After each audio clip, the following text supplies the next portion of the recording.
La Normandie se découvre.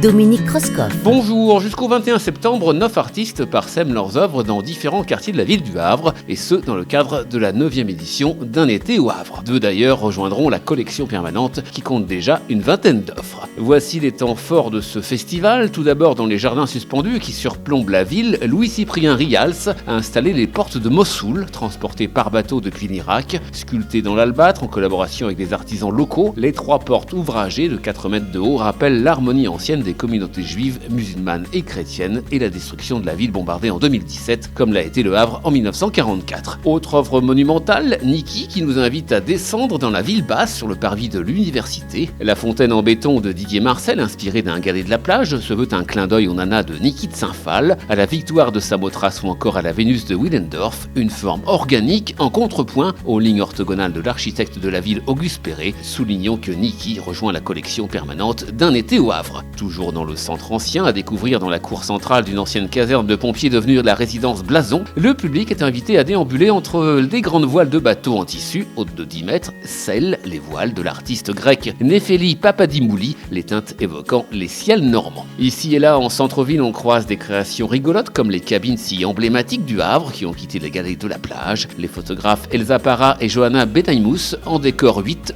cabine 8 View, c'est le titre, de dioramas représentant des scènes décalées revisitant le thème de la plage et des vacances. Elle s'illumine à la tombée de la nuit. Toujours dans le centre du Havre sont installés comme un jeu de piste 16 panneaux indicateurs de rues fictives. Chacun porte le nom de femmes oubliées de l'histoire. Si vous grimpez au 17e étage de la tour de l'hôtel de ville sur réservation, c'est possible. Méline Grolier, étudiante de l'ESADAR, propose le marigraphe casque sur les oreilles. Le public entend les bruits des vagues du port et de la ville fluctuant selon les marées avec vue imprenable sur le Havre. Malina Haroun, quant à elle, revisite le mythe de Prométhée dans le film tableau Tempesta au théâtre de l'Hôtel de Ville. Pour la 3e saison, Grégory Chatonsky explore lui, toujours avec intelligence artificielle, la ville qui n'existait pas, qui prendra la forme de maison moderniste imprimée en 3D à la Maison de l'été, lieu d'accueil du festival. Pour en savoir plus sur la programmation d'Un été au Havre, rendez-vous tout simplement sur le www.unetéauhavre.fr. À bientôt et bonne découverte.